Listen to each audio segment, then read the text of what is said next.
Between 1968 and 1972, America launched 9 human missions to the moon, 6 of which successfully touched down, allowing 12 men to walk on the lunar surface. NASA's next chapter of lunar exploration, called Artemis, has the task of not just going to the moon to create a long-term human presence on and around it, but also to prepare for ever more complex human missions to Mars. In short, everything we must be able to do here, we must first do here. So, what will an Artemis mission look like? Everything is designed and tested with our most important element in mind, the astronauts. This is their deep space, human-rated spacecraft called Orion, built in 3 parts. The crew module, where up to 4 astronauts will live and work throughout the flight. The service module, with life support systems for the crew and its own engine and fuel reserves. And a launch abort system, with engines capable of pulling the crew module to safety during launch should anything go wrong. To accomplish the task of launching our crew and heavy payloads, NASA is building the Space Launch System, comprising of a cargo hold, an exploration upper stage, a massive core stage, and 2 extended solid rocket boosters. Altogether, this is the world's most powerful rocket, and it exceeds the legendary Saturn V of the Apollo era in numerous ways. Sitting on the launch pad, the entire rocket, fully fueled, weighs just over 6 million pounds, 5.2 million of which is just the fuel.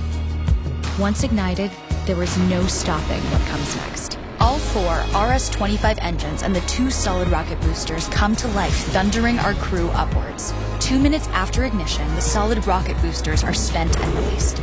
8 minutes after launch, the core stage is depleted and separated. The upper stage fires briefly, placing Orion into a parking orbit around the Earth. Here, the crew reconfigure the spacecraft and check systems to confirm everything is ready for deep space travel. With a go from mission control, the crew reignite the exploration upper stage engines to leave Earth entirely. The exact timing of this maneuver is critical to reach a speed that can escape Earth's gravitational pull, but also put Orion on a course that will intersect the moon days later. Once this burn is complete, the upper stage of the SLS is jettisoned and the crew aboard Orion coast for several days toward all that awaits them at the moon.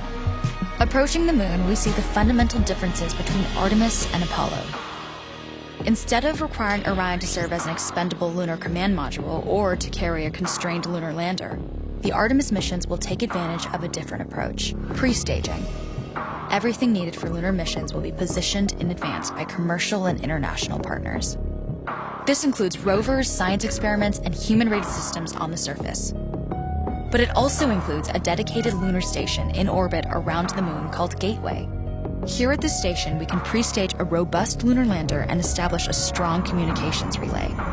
Designed with open standards, the Gateway can be expanded as new missions and partnerships develop, allowing multiple human missions on the moon at the same time and enabling ongoing science to be conducted even between human missions.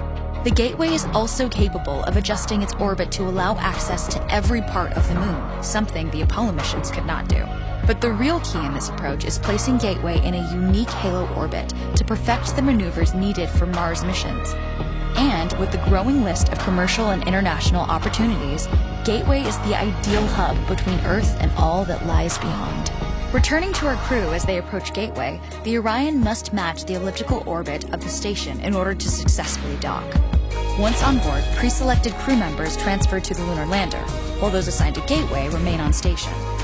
The lunar lander system itself is built for 3 unique steps: descending from the halo orbit of Gateway down to a low lunar orbit, descending from low lunar orbit to the surface, and once the lunar mission is complete, launching from the surface of the moon and ascending all the way back to the orbiting Gateway.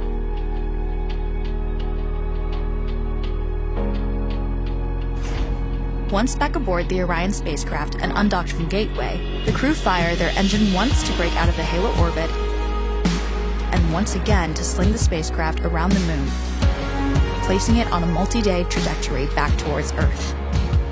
As they near the end of this journey, the service module is released, and the crew module is oriented heat shield first. Entering Earth's atmosphere at 25,000 miles per hour, the friction of air slows Orion considerably, while also subjecting it to temperatures of 5,000 degrees. With the Orion now at just 300 miles per hour, a series of parachutes uniquely tested and produced for this moment deploy, decelerating the craft to just 20 miles per hour for splashdown.